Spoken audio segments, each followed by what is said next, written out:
새해 복 많이 받으시기 바랍니다. 2021년 새해 첫 번째 수요 집회 말씀입니다. 많은 사람들이 새해에는 새해 복 많이 받으십시오 하는 말로 인사를 합니다. 새해 들어서 가장 많이 하는 인사가 바로 이 복 많이 받으십시오 하는 인사인 것 같습니다. 이 모든 사람이 이 복을 받기를 원하고 또 행복을 추구하는 것을 우리가 알 수가 있습니다. 복이 과연 무엇이길래, 우리가 복을 받으면 어떻게 좋아지는 것이길래, 복이 왜 좋은 것인지 이런 것에 대한 생각을 잠시 하게 됐습니다. 그리고 계속해서 지금 요한계시록을 우리가 살펴보고 있는데, 요한계시록 말씀에도 이게 복이라는 말씀이 여러 번 나오는 것을 보게 됐습니다. 요한계시록에 무려 하나님께서 7가지 복에 대해서 말씀하신 내용들을 살펴보면서 이 요한계시록이 단순히 많은 사람들이 심판이나 또 미래에 일어날 일들에 대한 그러한 계시의 말씀인 것으로만 알고 있는데, 그러나 이 요한계시록 말씀이 얼마나 많은 복을 우리에게 주시기 위한 하나님의 말씀인가 하는 것을 우리가 알 수가 있습니다. 그래서 오늘은 요한계시록의 7가지 복에 대해서 말씀을 살펴보면서 어떠한 복을 하나님께서 우리에게 주시기를 원하시는가, 우리가 어떠한 복을 받을 수 있는가 하는 것을 살펴보기를 원합니다. 먼저 이 7가지 말씀하신 복에 대해서 함께 성경 말씀을 찾아서 읽어보고 말씀을 계속해 나가도록 하겠습니다. 먼저 요한계시록 1장 3절을 찾아보겠습니다. 요한계시록 1장 3절 말씀에 이 예언의 말씀을 읽는 자와 듣는 자와 그 가운데 기록한 것을 지키는 자는 복이 있나니 때가 가까움이라 라는 말씀을 우리가 볼 수가 있습니다. 예언의 말씀, 이 성경 말씀을 통해서 우리에게 예언하시는 이 말씀을 읽고 듣고 또 지키는 자가 복이 있다 하는 말씀을 우리가 볼 수 있고, 또 요한계시록 14장 13절 말씀을 보겠습니다. 요한계시록 14장 13절 말씀에는 또 내가 들으니 하늘에서 음성이 나서 이르되 기록하라, 지금 이후로 주 안에서 죽는 자들은 복이 있도다 하시매, 성령이 이르시되 그러하다, 그들이 수고를 그치고 쉬리니 이는 그들의 행한 일이 따름이라 하시더라. 주 안에서 죽는 자들이 복이 있도다 라고 말씀하시는 말씀을 보게 됩니다. 성도의 죽음이 복 있는 죽음이다 라고 하는 것입니다. 그리고 세 번째는 요한계시록 16장 15절에 기록되어 있는 말씀을 우리가 보게 됩니다. 요한계시록 16장 15절 말씀에는 보라, 내가 도둑같이 오리니 누구든지 깨어 자기 옷을 지켜 벌거벗고 다니지 아니하며 자기의 부끄러움을 보이지 아니하는 자는 복이 있도다. 옷을 지켜서 벌거벗고 다니지 않도록 하는 자가 복이 있다고 말씀하십니다. 이 옷은 구원의 옷이죠. 그리고 또 네 번째 복에 대해서 말씀하십니다. 요한계시록 19장 9절입니다. 요한계시록 19장 9절 말씀을 찾아보면 천사가 내게 말하기를 기록하라, 어린 양의 혼인잔치에 청함을 받은 자들은 복이 있도다 하고, 또 내게 말하되 이것은 하나님의 참된 말씀이라 하기로 라는 말씀이 기록되어 있습니다. 놀라운 어린 양의 혼인잔치에 청함을 받은 자들이 복이 있다라고 하는 것입니다. 또 다섯 번째 복을 말씀하셨는데, 요한계시록 20장 6절을 보겠습니다. 요한계시록 20장 6절에는 이 첫째 부활에 참여하는 자들은 복이 있고 거룩하도다.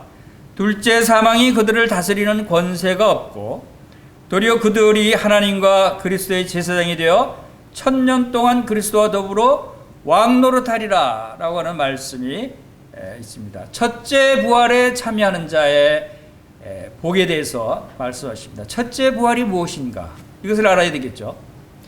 그 다음에 요한계시록 22장 7절에는 6번째 복에 대해서 말씀하고 있습니다.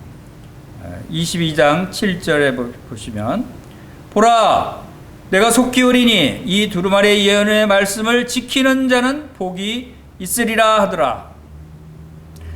자, 이 두루마리의 예언의 말씀을 지키는 자, 이 요한계시록에 기록되어 있는 예언의 말씀을 지키는 자가 복이 있다라고 하는 것을 말씀하셨습니다. 이것도 말씀의 순종에 대한 복이죠. 마지막으로 이제 7번째 복에 대해서는 계시록 22장 14절에서 자기 두루마리를 빠는 자들은 복이 있으니 이는 그들이 생명나무에 나아가며 문들을 통하여 성에 들어갈 권세를 받으려 함이로다. 자기의 두루마기를 빠는 자, 두루마기는 그 겉옷을 의미합니다. 이 두루마기를 빠는 자들은 복이 있다라고 말씀하십니다. 자, 이것은 어떠한 복인가에 대해서 우리가 살펴보게 됩니다. 자, 이렇게 요한계시록은 우리가 단순히 기억하기를 하나님의 심판에 관한 말씀이고 무서운 말씀이고 어마어마한 일들이 일어나는 그러한 예언의 말씀인데, 하나님께서 이렇게 7가지나 우리의 복을 받도록 우리가 받을 수 있는, 우리가 받게 될 그 복 7가지에 대해서 말씀하시는 것을 보면서 이 요한계시록은 참으로 하나님께서 우리에게 주신 참으로 놀라운 그 복에 관한 말씀이다라고 생각이 되어졌습니다. 요한계시록은 이 단순히 복에 대해서뿐만 아니라 많은 말씀들을 기록한 것이다 하는 것을 우리가 알게 되는데, 요한계시록은 성경 전체의 내용을 압축해서 종말론적인 그러한 결론을 말씀하고 있는 책이다라고 우리가 말씀드릴 수 있는 것입니다. 이 요한계시록을 자세히 살펴보면 이곳에는 하나님에 대해서 알 수 있게 하나님이 어떠한 분이신가에 대해서 말씀하시고, 예수 그리스도 어린 양 되신 예수 그리스도가 어떠한 분인가에 대해서 말씀하시고, 또 앞으로 미래에 일어날 일들에 대해서 말씀하시되 이제 예수 그리스도께서 재림하실 것과 재림하셔서 어떠한 일들을 행하실 것과, 또 그리고 이 땅에 남아있는 사탄을 비롯한 사탄을 추종하는 이 세상 사람들, 그리고 하나님을 믿지 않는 사탄의 우상에 숭배하는 많은 사람들이 당하게 될 종말 심판에 대해서 기록할 뿐만 아니라, 또 믿는 자들에게 누리게 될 영원한 천국에 대해서 자세히 또 말씀하고 있는 것이 이 요한계시록입니다. 천국과 새 예루살렘 성과 새 하늘과 새 땅과 또 그것에서 우리가 누리게 될 영원한 영생 복락에 대해서, 생명나무에 대해서, 영생에 대해서, 이러한 많은 내용들을 이 요한계시록에서 말씀하고 있는 것을 볼 때, 하나님께서 이 예언의 말씀을 읽는 자와 듣는 자와 그 가운데 기록된 것을 지키는 자는 복이 있다고 하신 말씀이 무슨 의미인가를 우리가 알 수 있을 것 같습니다. 이 예언의 말씀을 읽고 듣고 그 가운데 기록된 것을 지키는 것은 단순히 요한계시록 말씀만 우리가 읽는 것이 아니라 성경 전반적으로 창세기부터 요한계시록에 이르기까지 하나님께서 이 세상 가운데 우리 인간을 사랑하시고 인간에게 주신 그 경륜적인 많은 일들을 행하신 것을, 그 행하신 목적이 무엇이고 그 종말이 무엇이고 그 후에 어떤 일들이 일어나고, 하나님은 결국은 우리를 어떻게 사랑하시고 우리를 어떠한 복을 주시는가에 대한 그런 말씀들을 주시는 것이 이 요한계시록이다 하는 것을 알게 됐습니다. 그래서 이 요한계시록을 통해서 하나님께서 우리에게 놀라운 축복을 해주시는 것을 보게 됩니다. 이제 새해 복 많이 받으십시오 하는 말을 믿는 사람이든 믿지 않은 사람이든 많은 사람들이 새해 인사로 나누고 있습니다. 모든 사람들이 추구하는 것이 바로 이 행복이죠. 복입니다. 여러분, 복 받기를 원하고 있습니다. 그리고 이 복의 의미는 무엇인가? 왜 사람들이, 하나님을 알지 못하는 사람까지도 왜 이 복을 받기를 원하는가? 이 복을 받으면 무엇이 좋아지는가? 이런 것에 우리가 좀 더 성경 말씀을 통해서 알 수 있으면 좋겠다는 생각이 들었습니다. 그래서 이 복이 어디서부터 왔는가? 복이 무엇인가에 대해서 생각해 봤어요. 그래서 우리가 복이라고 얘기하는 것은 또 우리의 조상들, 많은 인류의 조상들, 하나님에 대해서, 예수 그리스도에 대해서 이 성경 말씀을 듣지도 보지도 못하던 그 우리의 조상들까지도 복을 이야기하고 복을 추구했는데, 그러면 하나님께서 지금 우리에게도 이 복을 받기를 원하시고 복을 주시는데, 이 복은 과연 무엇인가에 대해서 성경 말씀을 근거로 살펴보기를 원하는 것입니다. 그래서 이 복이라는 이 글자의 한문을 찾아봤습니다. 이 복복자이죠. 자, 이 복의 한문의 뜻을 우리가 살펴보면 놀라운 성경 말씀을 여기서 우리가 발견할 수 있어요. 이 한문이 많은 한자가 성경 말씀의 근거로 만들어졌다는 그러한 것을 우리가 알 수가 있는데, 특히 이 복을 보면은 복이 무엇인가를 이 한문이 이 뜻을 담고 있어요. 먼저 여기 오른쪽에 이 보일시 변의 이 시자는 신이 계시하다, 신이 말씀하시다, 신이 주신다는 그런 신의 의미를 담고 있는 것이 이 보일시자입니다. 그리고 여기는 첫째, 하나, 일자죠. 이런 첫째. 그리고 입구자는 사람의 입을 의미하고, 그래서 한 사람을 의미합니다. 사람을 의미하고, 그리고 이건 밭전자죠. 밭전자. 그리고 이 밭전자는 밭이나 동산을 의미합니다. 그래서 이 뜻은 하나님께서 주신 동산에 거하는 사람이 바로 복이라는 뜻입니다. 복이 있다는 뜻입니다. 그것을 성경 말씀에 창세기에서 하나님께서 우리 인간을 지으시고 인간을 에덴 동산에 두셔서 에덴 동산에서 살게 하신 것 자체가 바로 복이라는 것입니다. 이렇게 한문의 뜻을 살펴보면 바로 복은 하나님이 주신 것이다. 그러나 이것을 많은 사람들이 알지 못하고, 이 세상 사람들은 이 복이 하나님께로부터 온 것인지를 알지 못하고 복을 갖기를 원합니다. 그래서 복은 사람들로부터 오는 것이 아니고 신으로부터 오는 것이다 라는 것은 알고 있어요. 그래서 이 복이라는 단어가 그 히브리어로 에세르라고 하는 이 단어도 이것이 이제 그 헬라어에는 마카리오스라고 하는 헬라어로 이게 그 번역이 되고, 헬라어로는 마카리오스로 표현되고 히브리어로는 에세르라고 단어로 표현되는데, 이것의 그 시적인 의미가, 원래 그 마카리오스의 시적인 의미가 신들의 행복이라는 뜻이랍니다. 복이라는 것이. 그래서 이건 복은 사람이 갖는 것이 아니다. 사람들이 누릴 수 있는 것이 아니고 원래 신들의 행복이고, 신의 상태와 행복한 그런 실존, 신들의 실존을 함께 나누는 사람들의 상태가 복이라는 거예요. 그래서 이 복은 그 고대 사람들도 신의 영역에서 벗어나면, 신을 벗어난 사람들은 복을 누릴 수가 없다는 것을 알고 있었던 것 같아요. 그래서 복을 받기를 원할 때는 신께 간구합니다. 하나님을 믿지 않은 미신을, 우상을 숭배하는 사람들은 산신령에게 복을 빌죠. 정한수 뜯어놓고 복을 빌고 하는 그런 것들이 다 이 복은 신으로부터 온다는 것을 알고 있었던 거예요. 그러나 사실 그들이 구하는 신은 바로 하나님, 유일하신 하나님 한 분이시다라는 사실을 우리가 알아야 되는 것입니다. 그래서 우리 창세기 1장, 하나님께서 창세기 1장 26절 찾아보겠습니다. 창세기 1장 26절 27절에 하나님께서 우리 인간을 창조하시고, 이 세상 창조하신 다음에 인간을 창조하신 후에 뭐라고 말씀하셨냐면, 하나님이 이르시되 우리의 형상을 따라 우리의 모양대로 우리가 사람을 만들고, 우리 인간을 하나님의 형상대로 만드셨다고 말씀하셨죠. 그리고 그들로 바다의 물고기와 하늘의 새와 가축과 온 땅과 땅에 기는 모든 것을 다스리게 하자. 우리 사람들로 하여금 모든 것들을 다스리게 하셨어요. 그리고 27절에 하나님이 자기 형상 곧 하나님의 형상대로 사람을 창조하시되 남자와 여자를 창조하시고, 28절에서 하나님이 그들에게 복을 주시며 하나님이 그들에게 이르시되 생육하고 번성하여 땅에 충만하라, 땅을 정복하라 라고 말씀하십니다.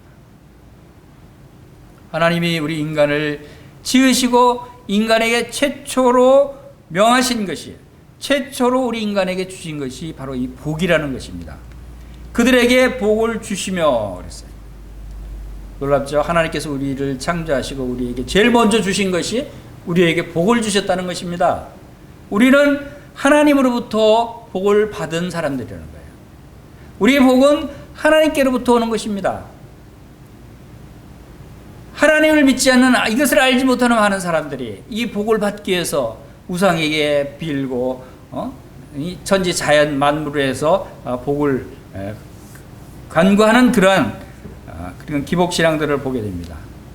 그러나 우리가 올바로 알 것은 참 복은 하나님이 주시는 것이다. 그리고 이 에덴 동산에 거하게 하신 아담, 하와 그들이 진정한 복을 누리는 존재로 지음을 받았다라고 하는 것을 우리가 알 수 있습니다. 그래서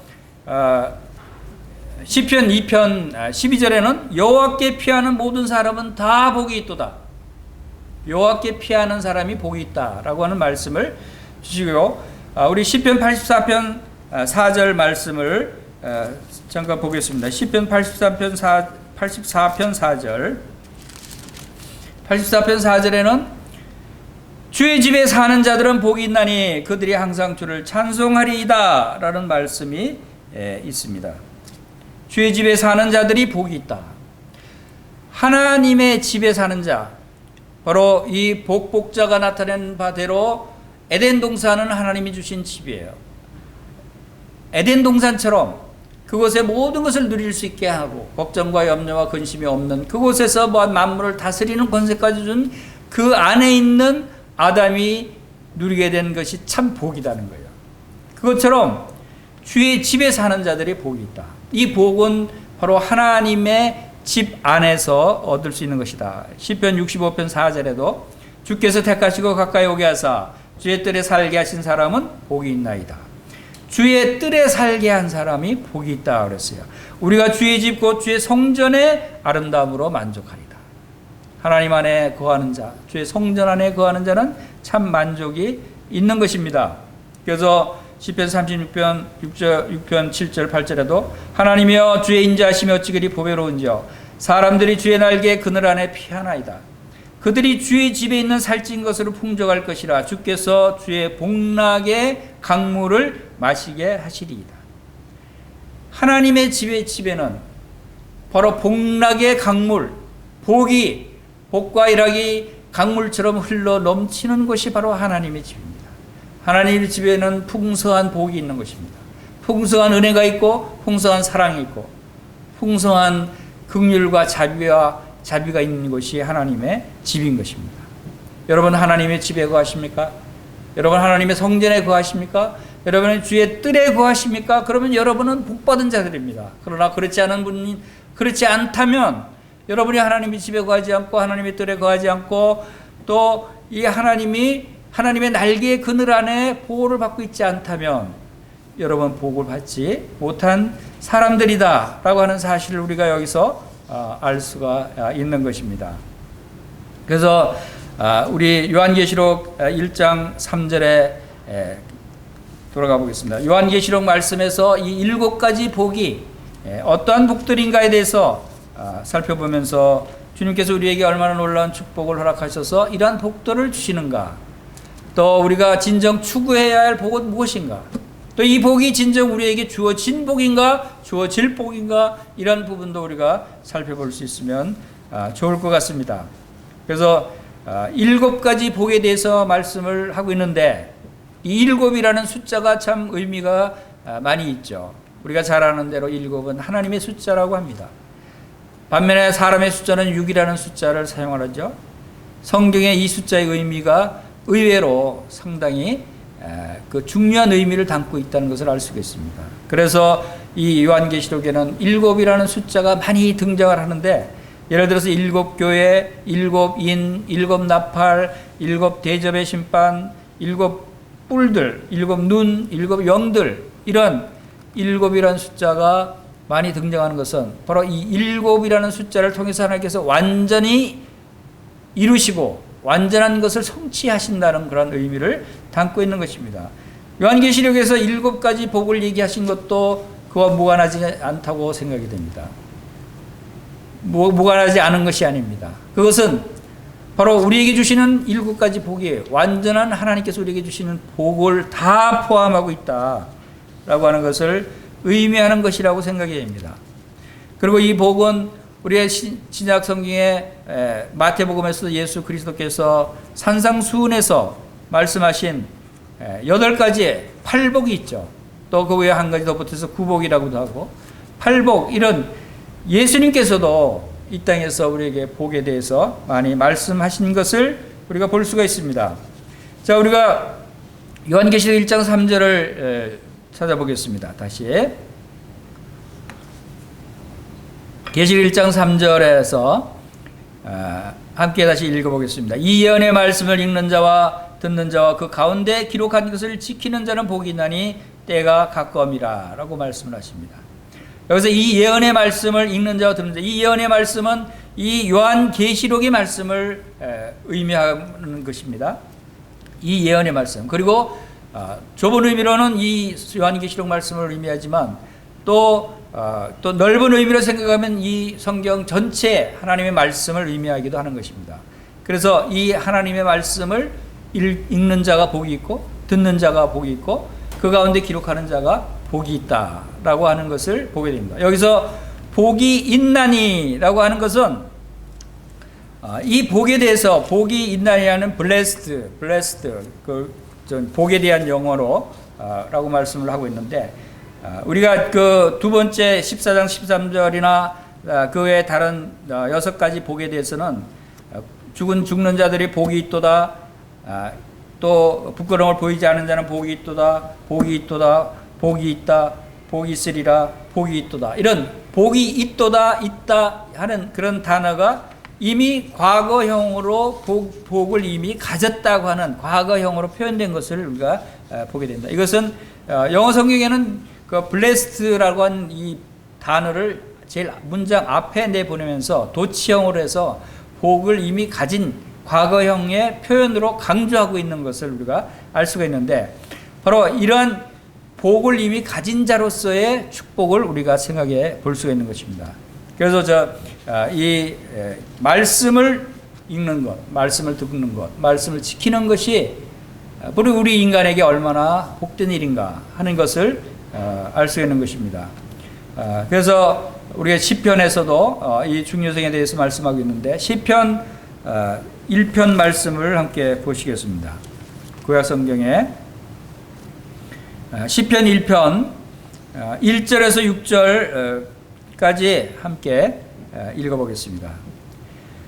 시편 1편 1절입니다. 복 있는 사람은 악인의 꾀를 따르지 아니하며 죄인들의 길에 서지 아니하며 오만한 자들의 자리에 앉지 아니하고 오직 여호와의 율법을 즐거워하여 그의 율법을 주야로 묵상하는도다 라고 하는 말씀을 봅니다. 그리고 3절에서 그는 그 시냇가에 심은 나무가 철을 따라 열매를 맺으며 그 잎사귀가 마르지 아니함 같으니 그가 하는 모든 일이 다 형통하리로다.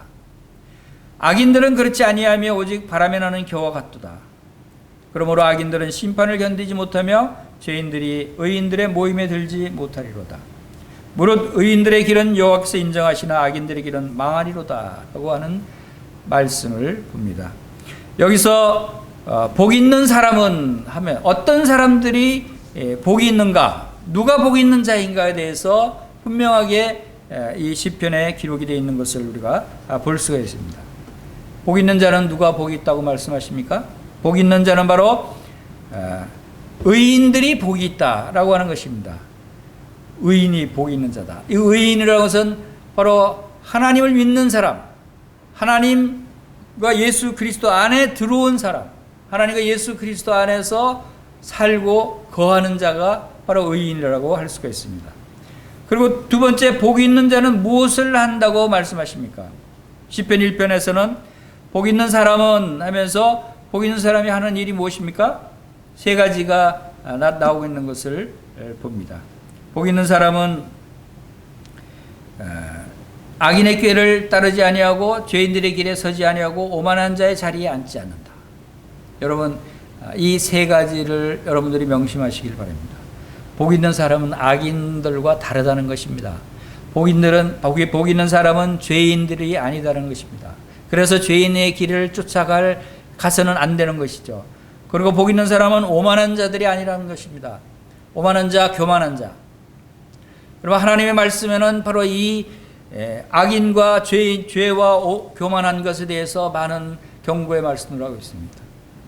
하나님으로부터, 예수 그리스도로부터 은혜를 입고 예수 그리스도의 십자가의 보혈로 말미암아 구원받은 의인들은, 제사함을 받은 의인들은 더 이상 죄인들이 아니라는 것입니다. 죄인들이 아닌데 죄인들의 길을 쫓아간다고 하는 것은 어울리지 않는 것입니다.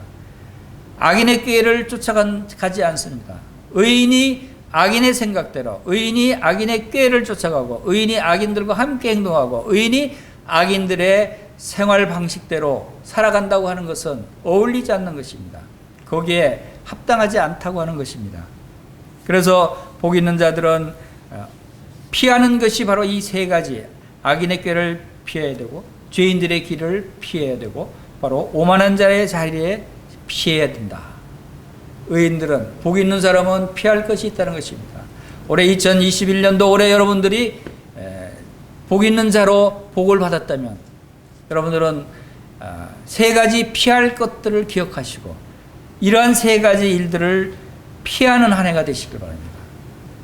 우리가 모든 것을 다 받아들일 수는 없습니다. 이 세상은 악한 사탄 마귀가 지배하고 사탄 마귀의 그러한 생활 패턴 방식대로 살아갈 수밖에 없는 세상입니다. 그러나 그러한 가운데서도 우리가 구별된 삶을 산다고 하는 것은 복 있는 자에 합당한 모습이다.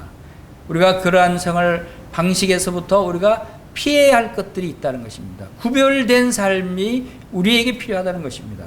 그것은 바로 악인들의 꾀를 쫓지 않고 죄인들의 길에 서지 않고 바로 오만한 자, 교만한 자의 자리에 앉지 않고 하는 것이 우리가 올 한 해 명심해야 될 것이라고 생각이 됩니다. 그리고 복 있는 자는 무엇을 해야 하는가에 대해서 또 말씀하고 있죠. 2절에서 복 있는 사람이 무엇을 해야 한다고 말씀하십니까? 2절 말씀, 오직 여호와의 율법을 즐거워하며 그의 율법을 주야로 묵상하는 자로다. 오직이라고 하는 단어를 말씀하고 있습니다. 우리 가운데 우리는 해야 할 일들이 많습니다. 많은 일들 중에 오직 한 가지 중요한 것을 의미하는 것입니다. 그것은 뭐냐면 여호와의 율법을 즐거워하라. 하나님의 말씀을 의미하는 것이죠. 말씀을 즐거워하는 마음으로 주야로 말씀을 묵상하는 것이 바로 복 있는 자가 해야 될 일입니다. 여러분, 복을 받으셨습니까? 복을 받지 못하셨습니까? 여러분, 복을 아직 받지 못했다면 여러분 복을 받아야 됩니다. 여러분, 복을 받기 위해서는 먼저 예수 그리스도를 믿어야 되는 것입니다. 복을 받기 위해서는 하나님을 믿어야 되는 것입니다. 이 복은 하나님으로부터 예수 그리스도로부터 우리에게 오는 것입니다. 새해 복 많이 받으십시오 하는 말은 하나님과 예수 그리스도로부터 오는 그 복을 여러분들이 받기를 원하는 것입니다. 그러나 이미 예수 그리스도를 믿고 죄사함을 받고 의인이 된 성도들은 어떤 상태일까요? 여기서 복 있는 자입니까? 복 없는 자입니까? 우리가 여기서 분명히 구별할 수 있어야 되는 것은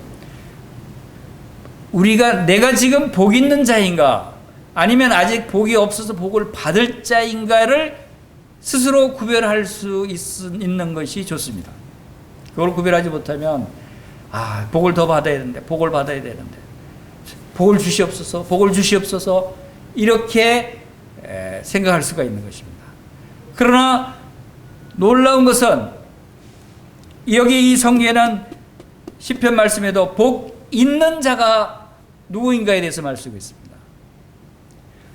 그리고 계시록에서도 7가지 복에 대해서 얘기할 때 복이 있는 자에 대해서 얘기하는 것입니다. 복이 있나이다, 복이 있도다, 복이 있나니, 복이 있을 것이다, 복이 있을 것이라는 말씀이 아니고 이미 복이 있도다 라고 하는 과거형으로 말씀합니다. 복 있는 자가 이러한 상태라는 것을 말씀하고 있는 것입니다. 여러분들도 복 있는 자이기를 바랍니다. 예수 그리스도 안에 들어온 자들은, 예수 그리스도와 함께 하나님의 집, 하나님 집은 오늘날 교회입니다. 여러분, 교회의 성도로 거듭난 지체로 교회에 함께한, 교회에 소속된 바로 성도들은 이미 이 복복자가 나타내듯이 하나님의 집 안에 거하는 자들이고, 교회 안에 거하는 자들은 바로 하나님의 보호하심을 받는 자들이고, 하나님의 집에 거하는 자들이고, 바로 예수 그리스도 안에 거하는 자들인 것입니다. 그러한 자들은 복이 있노라, 복이 있도다 라고 말씀하시는 것입니다. 그 복이 있는 자는 무엇을 하느냐? 그렇기 때문에 그런 복이 있는 자는 바로 악인의 꾀를 따르지 않고 죄인의 길을 따르지 않고 오만한 자리에 앉지 않게 되는 것입니다. 여기서 이 말씀들이 악인의 꾀를 따르지 않으면 복이 있게 될 것이다, 죄인의 길에 서지 아니하면 복이 있게 될 것이다, 오만한 자리에 앉지 않으면 복이 있게 될 것이다가 아닙니다. 이것은 다른 것입니다. 이미 복이 있는 사람이기 때문에 악인의 꾀를 쫓지 않는 것입니다. 이 복이 있는 사람이기 때문에 죄인의 길을 쫓아가지 않는 것입니다. 죄인의 길을 쫓아가지 않는다고 복이 오는 것이 아니에요. 이미 복받은 사람은 바로 죄인의 길을 쫓아가지 않게 되고, 또 그것을 하나님이 기뻐하신다는 것입니다. 그리고 오직 하나님의 말씀을 즐거워한다. 아직 복받지 않은 사람이 하나님의 말씀을 즐거워할 수 있습니까? 저는 그렇게 생각하지 않습니다. 아직 예수 그리스도를 믿지 않고 예수 그리스도와 하나님께서 우리에게 주신 은혜와 복이 얼마나 놀라운, 하늘에 얼마나 놀라운 복을 우리에게 주셨는가를 알지 못하는 사람은 성경 말씀을 읽어도 즐거운 마음이 들지 않아요. 성경 말씀은 지겹고 졸리기만 하고 수면제로만 사용하려고 하죠. 그렇지 않습니까? 여기 이 시편 말씀과 요한계시록의 말씀들은 이 복 있는 자는 이미 복을 받은 자를 말씀하고 있는 것이다. 그래서 이미 복을 받은 자는 율법을 즐거워하는 것입니다. 또 그 율법을 주야로 묵상하는 것입니다. 여러분, 묵상한다라고 하는 것은 무엇을 의미합니까? 이 묵상이라고 하는 단어의 의미는 깊이 생각하고 속삭이는 것, 또 숙고하는 것, 이런 것을 의미합니다. 깊이 우리가 무엇을 생각하면 또 입으로 주절주절 서서 말씀을 이렇게 혼자 소리로 이렇게 말씀을 주절주절 말하는 것도 이 묵상하는 그런 모습입니다. 그래서 그렇게 계속해서 말씀을 생각하고 말씀을 읽고 할 때 그 말씀으로부터 힘을 얻게 되고 그 말씀으로부터 그 순종하고자 하는 마음이 생기는 것입니다. 그럴 때 다시 말해서 우리가 음식을 먹으면 밥과 고기를 떠서 입에 넣으면 그냥 씹지도 않고 삼키지는 않습니다. 입을 한참 씹습니다. 왜냐하면 우리 몸에 들어가서 소화가 되게 하기 위해서 입으로 한참 오랫동안 씹고 삼키면 삼킨 것이 위액과 또 장에서 흡수가 되듯이 우리가 하나님의 말씀도 그냥 한번 읽고 넘어간다고 해서 그것이 우리의 말씀이 우리의 심령 가운데 남아있는 것이 아니죠. 여러분들이 말씀을 잘 기억하지 못한다고 하는 얘기를 많이 듣습니다. 그 사람이 머리가 나빠서 말씀을 기억하지 못합니까? 그렇지 않습니다. 저도 한 번 읽는다고 다 그 말씀을 기억하는 것이 아닙니다. 말씀을 한 번, 두 번, 세 번, 10번, 30번 계속 반복해서 읽고 묵상할 때 그 말씀이 내 기억 속에 남는 것이고 그 말씀이 내 마음 속에 남는 것입니다. 그래서 말씀을 먹으라라고 말씀을 하시는 부분들이 있습니다. 예수 그리스도를 먹으라, 하나님의 말씀을 먹어라, 이 두루마리를 먹어라 라는 말씀이 있지 않습니까? 그것은 바로 이 말씀을 묵상하라는 것입니다. 말씀을 먹는 것처럼 묵상할 때 깊이 생각하고 묵상할 때 우리가 그 말씀이 내 온 몸에 퍼져서 나를 변화시키시고 나에게 힘을 주시는 것입니다. 그래서 시편 119편 97편에 내가 주의 법을 어찌 그리 사랑하는지요 내가 그것을 종일 작은 소리로 읊조리이다 라고 하는 말씀입니다. 내가 주의 법을 얼마나 사랑하는지 그것을 종일 하루 종일 생각하면서 작은 소리로 하나님 말씀을 하나님을 사랑합니다 읊조리는 그런 일이 일어난다는 것입니다. 그리고 시편 119편 103절에는 주의 말씀의 맛이 내게 어찌 그리 단지요 내 입에 꿀보다 더 하니이다, 더 다니이다. 주의 말씀에 맛이 있다는 거예요. 여러분 하나님 말씀을 묵상해 보십시오. 여러분 하나님 말씀이 달고 꿀과 같이 더 단 그런 맛을 느껴보신 적이 있습니까? 만약 그런 맛을 느껴보신 적이 없다면 여러분들은 말씀을 묵상하지 않고 말씀을 그냥 읽고 지나가 버린 거예요. 말씀을 묵상하는 것이 필요합니다. 반복해서 읽고 반복해서 생각하는 것이 바로 이 꿀보다 더 단 말씀의 맛을 느낄 수 있는 것입니다. 시편 119편 50절에는 이 말씀은 나의 고난 중의 위로라 주의 말씀이 나를 살리셨기 때문이다. 이 말씀은 나의 고난 중의 위로라고 말씀하십니다. 여러분 고난 당하시고 계십니까? 여러분 고난 중에 있으면 주의 말씀을 통해서 위로를 받으시기 바랍니다. 우리를 날개 그늘 아래 피하게 하시고 우리의 반석 되시고 우리의 요새가 되시는 하나님께서 우리를 지켜주시는 이 꿀보다 단 이 하나님의 말씀을 여러분들이 묵상하시면 여러분들은 주의 말씀이 나를 살리셨기 때문이다. 이 말씀이 여러분들을 소생시키시는 겁니다. 이 말씀이 여러분을 살리시는 겁니다. 아침마다 말씀을 문자로 여러 사람에게 보내고 있습니다. 그 중에 어떤 한 분이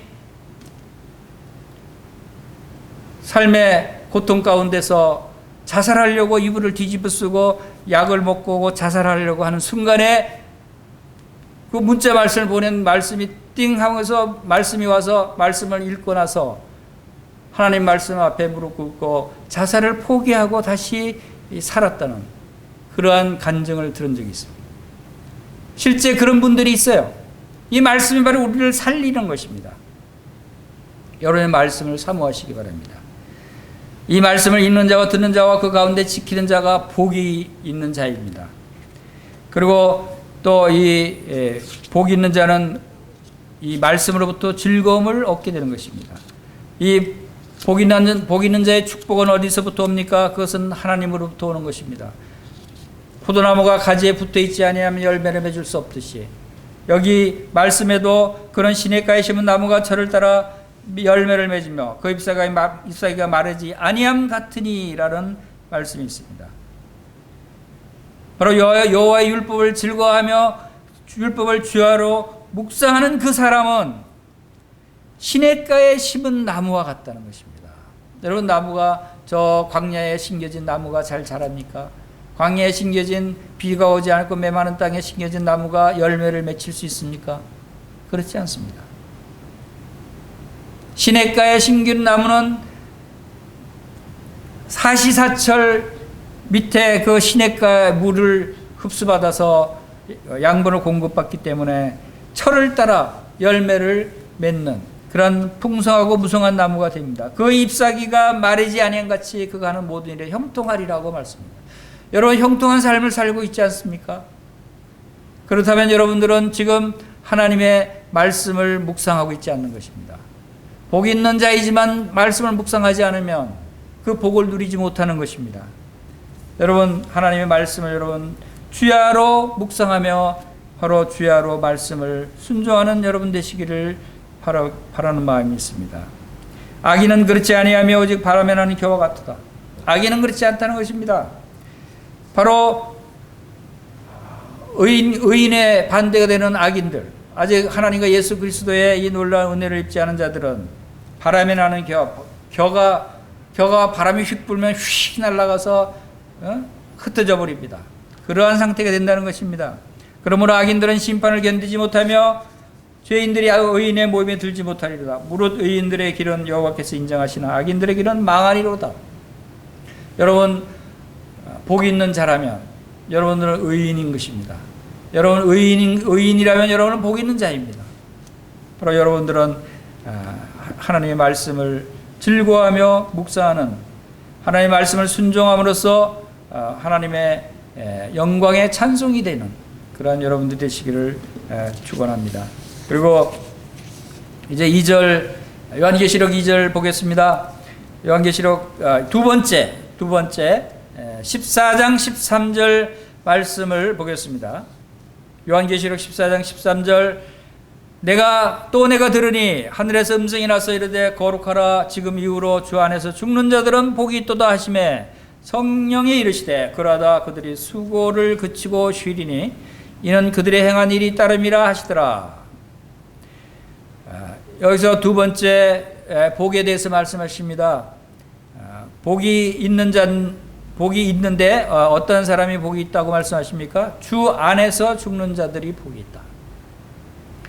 여기서는 지금 이후로 주 안에서 죽는 자들이 복이 있도다 하는 말씀에는 이제 몇 가지 견해들이 있습니다. 지금 이후라고 하는 것은 이 환란, 대환란 시기 이후로 죽는 자들에 대한 말씀이다라고 얘기하기도 합니다. 그것은 이제 좁은 의미에서 우리가 이 상황에 맞게 해석할 수 있는 부분이죠. 그때는 엄청난 그 핍박과 환란 가운데서도 주님 예수 그리스도를 부인하지 아니하고 짐승의 우상에 절하지 않고 예수 그리스도를 고백하고 믿음을 고백함으로써 죽게 되는, 순교를 당하게 되는 그러한 성도들에게 참으로 복이 있다는 것입니다. 왜냐하면 바로 그들이 수고를 그치고 쉴 것이고 그들의 행한 일이 따릅니다. 그들이 이 땅에서 환난 가운데 핍박을 당하면서 얼마나 고난을 당하고 환난을 당하고 핍박을 당하고 얼마나 힘든 시간들을 보내고 심지어는 목숨까지 버리게 되는 이러한 고통 가운데서 행한 것들이 하나님께서 다 이제 그들의 수고를 갚아주시고 이제 천국에서 쉬게 하실 것이라는 그런 약속이 있기 때문에 그런 약속의 소망을 볼 때 복이 있도다 라고 하는 것입니다. 성도의 죽음은 복이 있는 자의 죽음인 것입니다. 성도의 죽음은 지금 비록 비참하게 고통을 당하고 죽을지라도 그러나 그 죽음 후는 그 죽음이 끝난 것이 아니고 죽음에는 바로 상급이 예비되어 있고 또 주님께서 이제 영원한 안식을 통해서 영원한 영생 복락을 허락하실 것이라는 것을 약속하는 것입니다.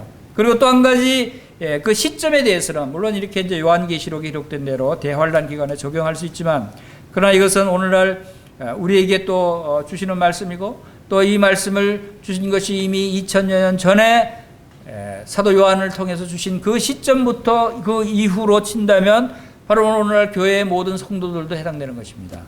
그리고 실제 이 말씀이 바로 주 안에서 죽는 자들 지금 이 시대에도 바로 예수 그리스도를 믿고 예수 그리스도로부터 받은 그 죄사함과 또 영생의 소망을 갖고 있는 사람들의 죽는다고 하는 것은 바로 소망 가운데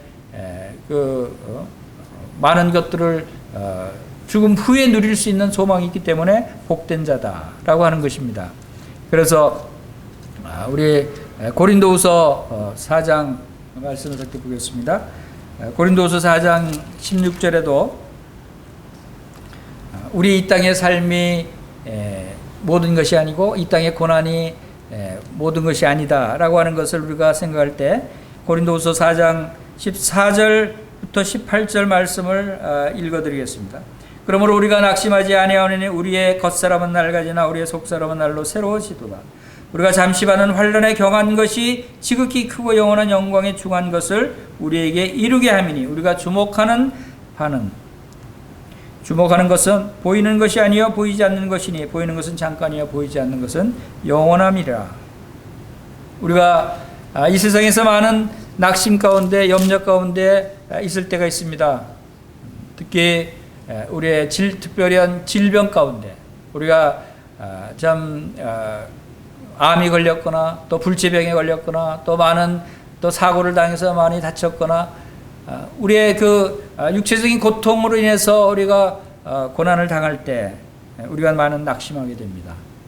나는 왜 이렇게 주님을 잘 믿는다고 했는데 나는 주님 안에 있는다고 했는데 주님께서 나 이런 고난을 허락하시는가? 그 고난이 우리의 모든 불행을 초래하는 것처럼 보일지도 모릅니다. 그러나 우리가 낙심하지 말아야 될 것은 그러한 일들로 인해서 낙심 말아야 될 것은 우리의 겉사람은 낡아지나 우리의 겉사람 우리의 육체를 의미하는 것입니다.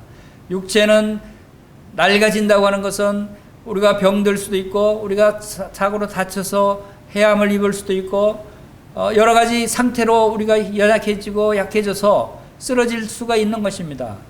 그것은 바로 우리의 겉사람은 낡아지는 것은 주님께서 허락하신 것입니다. 그러나 우리의 속사람이 있다고 하는 것을 기억해야 하는 것입니다. 속사람은 날로 새로워진다.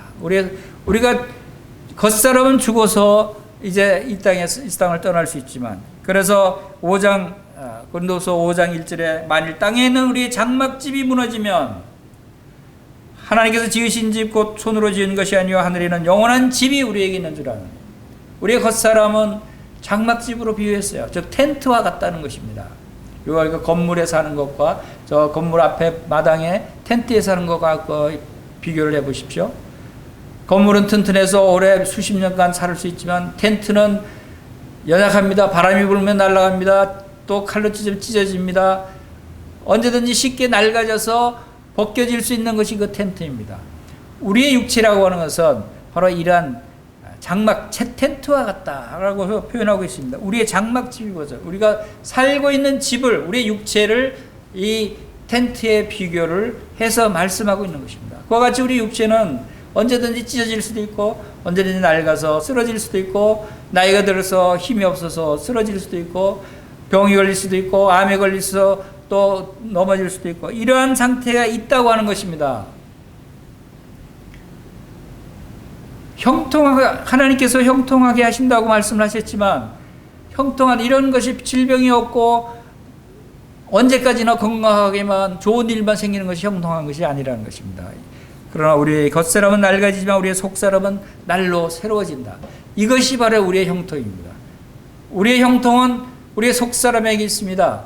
우리 속사람이 날로 새로운 것을 우리가 경험할 수 있다면 우리는 비록 겉사람이 낡아질지라도 우리에게 소망이 있는 것입니다. 17절에 우리가 잠시 받는 환난에 경한 것이 지극히 크고 영원한 영광에 중한 것을 우리에게 이루게 합니다. 우리가 받는 환난, 우리가 받는 고통, 우리가 당하는 절망감, 모든 것이 다 무너질 것 같은 그런 절망감을 느낄 때가 있습니다. 그러나 이런 것들은 경한 것이다 그랬습니다. 경한 것이라는 가벼운 것이라는 뜻이죠. 작은 것이라는 뜻이죠. 아주 가볍다. 이것은 왜 가볍다고 표현하냐면 그 고난의 기간은 아주 짧다는 것입니다. 그러나 지극히 크고 영원한 영광에 중한 것, 우리가 받게 될 천국에서의 받게 될 영광은 얼마나 중한가 하면 크고 지극히라는 그 형용사가 붙어 있습니다. 지극히, 대단히, 그리고 크고, 엄청나게 크고, 그리고 또 영원한, 여기서 영원한 것과 아주 짧은 것에 비교합니다. 바로 우리가 받는 환난은 우리가 받는 영광에 비해서는 아주 짧은 것이고 아주 작은 것이고 아주 경한 것이고, 우리의 영광은 영원한 것이고 지극히 크고 중한 것이다는 겁니다. 여러분, 어느 것을 원하십니까? 지금 이 땅에서의 짧은 시간에 편안하게 그렇게 고통 없이 잘 먹고 잘 살다가, 그래서 사람들이 요즘은 웰빙 시대라고 그러죠. 웰빙, 건강하게 잘 먹고 잘 살고 즐겁게 지내다가 죽자. 그러고 나서 또 웰다잉이 나오죠. 웰빙 하다가 웰다잉 하자. 잘 죽자, 웰다잉. 어떻게 죽는 게 잘 죽습니까? 편안하게 죽는 게 잘 죽는 겁니까? 그럼 그 편안하게 고통 당하지 않고 죽었다고 칩시다. 죽음 후에는 어떻게 되죠? 그것이 문제입니다. 사람들은 그것을 생각하지 않아요. 웰다잉까지만 생각합니다. 웰다잉 이후에는 어떤 일이 벌어질 것인가를 생각하지 않아요. 한 번 죽는 것은 사람에게 정해진 것이요, 죽음 후에는 심판이 있으리라고 하는 히브리서 9장 27절 말씀을 기억하지 못하고 있어요. 알지 못하고 있어요. 복 있는 사람은 이 세상 일을 생각하지 않고 바로 죽음 이후의 일을 생각하는 사람들입니다. 복 있는 사람은 영원한 것을 생각하는 것입니다.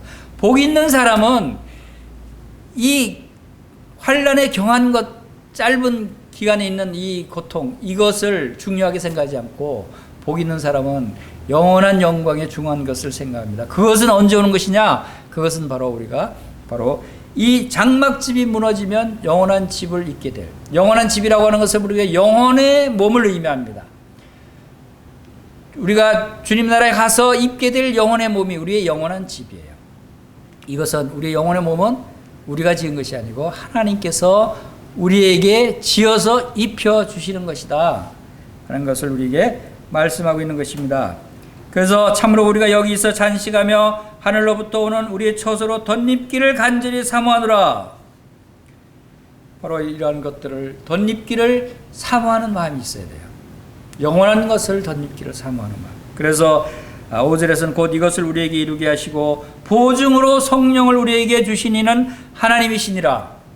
이러한 영원한 영광에 중한 것, 영원한 하나님이 만드신 우리의 그 영의 몸을 바로 주신다고 하는 것을 보증으로 주셨어요.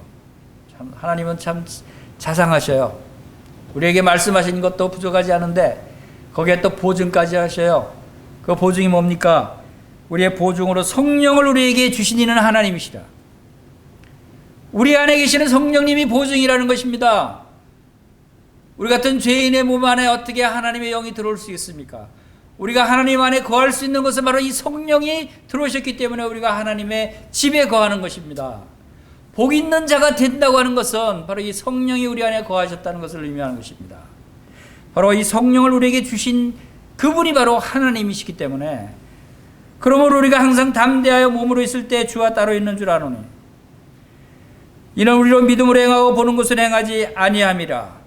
바로 우리가 이런 믿음으로 행하는 것은, 바로 이러한 담대함이 있는 것은 우리 안에 이 놀라운 보증을 주셨는데 그것은 성령입니다. 성령의 보증으로, 거기에다 또 어떤 표현이 있습니까? 에베소서 1장 13절 14절에서는 이 성령의 인치심이라고 또 표현하십니다. 인치심. 도장을 꽝 찍었다고 그랬습니다. 놀라운 일입니다. 요한계시록에서 하나님께서 하나님의 택하신 이스라엘 백성 14만 4천 명에게 이마에 인치신 장면을 우리가 요한계시록 7장에서 봤습니다.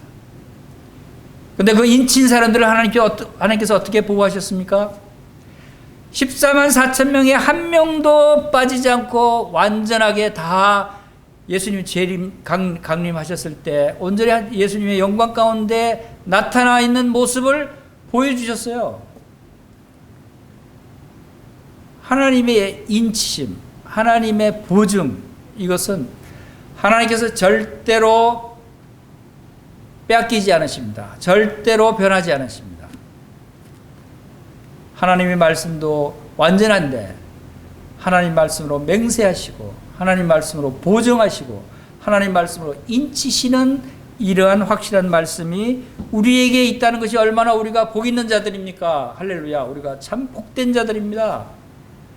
그것을 생각하면 이 하나님의 말씀이 얼마나 꿀같이 달고 얼마나 맛있고 얼마나 즐거운 건지 모르겠습니다. 이것이 참으로 하나님께서 우리에게, 그래서 우리에게 복이 있도다라고 계속 말씀하시는 것입니다. 복이 있을 것이다가 아닙니다. 너희는 복이 있도다, 낙심하지 말아라 라고 말씀하시는 것입니다. 복이 있는 자는 낙심하지 않습니다. 우리는 낙심하는 자들이 아니라는 것입니다. 너는 복 있는 사람이야. 너는 낙심하지 말어. 너는 영원한 처소에 있는 사람이야. 너는 상급을 받을 사람이야. 너는 영원한 영광 가운데 거할 사람이야 하는 것을 우리에게 선포하시는 것입니다. 복 있는 사람이라고 선포하시는 것입니다. 바로 이 복이라는 단어가 아까 말씀드린 대로 마카리오스라는 헬라의 단어라고 그랬습니다.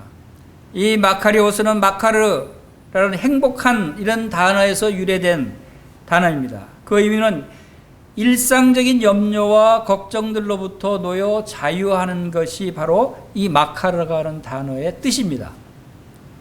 마카르, 일상적인 염려와 걱정들로부터 놓여 자유하는 것. 그것은 신들의 행복과도 같다. 신들이 일상적인 그런 염려를 합니까? 걱정을 합니까? 그렇지 않다는 겁니다. 그 신들의 행복을 함께 나누는 자들의 상태, 즉 마카리오스, 복 있는 자는 우리의 일상적인 염려와 걱정과 근심, 낙심을 하지 않는 자들이라는 것입니다. 여러분, 복 있는 자들이 되시기 바랍니다. 복 있는 자들은 이 일상적인 일에 염려와 낙심을 하지 않는다는 것입니다. 우리는 하나님께서 너는 복 있는 사람이야 라고 우리에게 선포하시는 이 하나님의 말씀을 우리가 기억해 보시기 바랍니다. 그럴 때 우리는 참으로 이 세상에 살면서도 주님 오시기를 고대하고 기다리는 그러한 아름다운 삶의 모습을 우리가 살아갈 수 있다고 생각이 됩니다. 지금 1장 3절과 14장 13절 두 군데 복을 통해서 이 예언의 말씀을 읽는 자와 듣는 자와 그 가운데 기록한 적을 지키는 자는 복이 있나니 때가 가까움이라 라고 말씀하시듯이 이 하나님의 말씀을 읽고 듣고 또 그것을 묵상하고 그것을 순종하는 자는 복이 있다고 선포하십니다. 왜 그런 줄 아십니까? 때가 가까웠기 때문에. 때가 가까움이라. 때가 가까움이라 그랬습니다. 때가 가까웠다고 말씀하십니다. 그 때가 언제입니까? 예수님이 오실 때가 가까웠다는 것입니다. 재림하실 때가 가까웠다는 것입니다. 이제 이 세상은 다 심판해서 멸하시고 이제 새하늘과 새 땅이 우리에게 임할 그 때가 가까웠다는 것입니다. 그러므로 우리는 이러한 그 때가 가까웠다는 얘기는 우리의 환난의 기간, 이 고통의 기간이 이제 짧은 시간 후면 지나가 버린다는 것입니다. 이제 영원한 영광의 중한 그 날이 우리에게 다가오고 있다 하는 것을 우리가 보게 되고 또 이러한 상태에서 비록 우리가 죽는다고 할지라도 주 안에서 죽는 자는 복이 있다고 합니다. 죽는다고 할지라도 우리는 복된 자들이라는 것입니다. 우리의 복은 진짜 복은 이 땅에서 누리는 것이 아니라 천국에서 누리게 되는 복이라는 것입니다. 우리가 이 땅에서도 이러한 믿음으로 복된 자의 삶을 살 때 우리는 항상 기뻐하고 쉬지 말고 기도하고 또 범사에 감사하는 그런 삶을 살 수 있을 뿐만 아니라 그러나 우리가 이 짧은 이 안개와 같은 나그네와 같은 이 땅의 삶이 끝난다고 할지라도 우리가 죽는다고 하는 것은 주 안에서 죽는 것입니다. 여러분 주 안에서 어떤 사람이 주 안에서 죽을 수 있습니까? 주 안에서 죽을 수 있는 사람은 주 안에서 살고 있는 사람만이 주 안에서 죽을 수가 있는 것 아닙니까? 여러분 주 안에서 살고 있습니까? 그러면 여러분 주 안에서 죽을 수 있는 것입니다. 죽는 것입니다. 그러나 주 밖에 살고 있는 사람이 어떻게 주 안에 죽을 수 있습니까? 주 안에서 죽기 위해서는 주 안으로 들어와야 하는 것입니다. 그래서 주 안에서 죽는 자들은 복이 있도다 하는 이 말은 이미 주 안에 들어온 구원받은 성도들을 말씀하고 있는 것입니다. 성도들의 죽음을 주님께서는 존귀하게 보시는 것입니다. 귀하게 여기신다고 그러셨습니다. 그들이 수고를 거치고 쉬리니 이는 그들의 행한 일이 따름이라. 이제는 수고를 그친다고 하십니다. 이 땅에서 고난, 이 땅에서 아픔, 이 땅에서의 질병으로 인한 고통과 또 많은 또 이 세상에서의 모욕과 수치, 많은 사람들이 우리를 조롱하고 비난하고 한다는 것에 대한 그런 어려움들, 피곤함, 이런 모든 것들이 다 이제 그친다고 말씀하십니다. 그들이 수고를 그치고 그 다음에 수고를 그치면 끝나는 것이 아니고 우리는 영원한 안식을 누린다고 말씀하십니다. 그리고 이는 그들이 행한 일이 따름이라. 여러분들이 이 땅에서 행하는 일들이 다 헛된 일들이 아무것도 없다는 것입니다.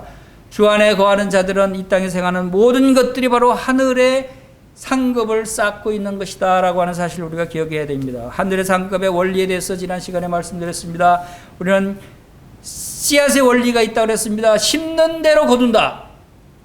바로 우리가 그들이 행한 일이 따름이라고 하는 말씀대로 행한 대로 거두게 되는 것입니다. 심는 대로 거두게 되는 것입니다. 그리고 분량의 원리가 있습니다. 여러분이 많이 수고했습니까? 그러면 많은 상급을 받을 것입니다. 여러분 조금 수고했습니까? 그러면 조금의 상급을 받을 것입니다. 여러분 열심히 또 힘써서 여러분들이 주님을 주의 일을 열심히 한다면 여러분 그에 대한 수고를 대가로 상급을 받게 되는 것입니다. 인내의 원리가 있다고 그랬습니다. 그것은 우리가 하나님께서 우리에게 행하시는 일을 기다리는 그런 인내, 하나님께서 우리가 허락하시는 이 고난을 참는 인내도 우리에게 필요한 것입니다.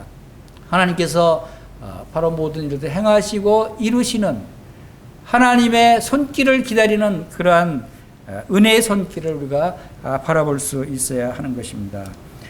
우리가 주목하는 것은 우리가 바라보는 것은 보이는 것이 아니요 보이지 않는 것이니 보이는 것은 잠깐이요 보이지 않는 것은 영원한 것이라고 말씀하십니다.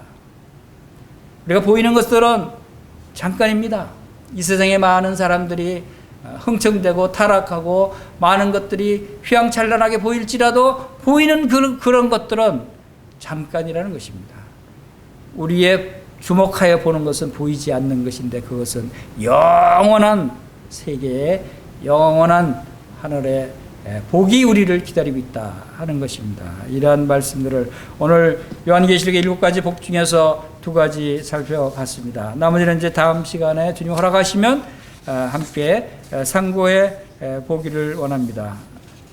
이 2가지 말씀을 여러분들이 기억하시고 하나님의 말씀을 읽고 듣고 그 가운데 지키는 자, 즉 하나님의 말씀을 묵상하시길 바랍니다.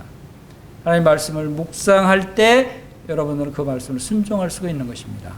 그런 자들이 복이 있는 자는 바로 하나님의 말씀을 묵상한다는 것과 또 주 안에서 죽는 자들은 복이 있다고 말씀하신 대로 여러분 죽음을 두려워하지 마시기 바랍니다. 그럼 우리는 죽음을 겁내는 자들이 아닙니다. 낙심하지 마시기 바랍니다. 염려하지 마시기 바랍니다. 이 세상 것을 볼 때 우리는 아무것도 아닙니다. 하늘나라에는 이거와 비교할 수 없는 엄청난 크고 중한 영광이 우리에게 기다리고 있다 하는 사실을 바라보면서 주님께 감사하며 기뻐하고 또 즐거워하는 믿음의 삶을 살게 되시기를 간절히 바라는 것입니다. 감사합니다.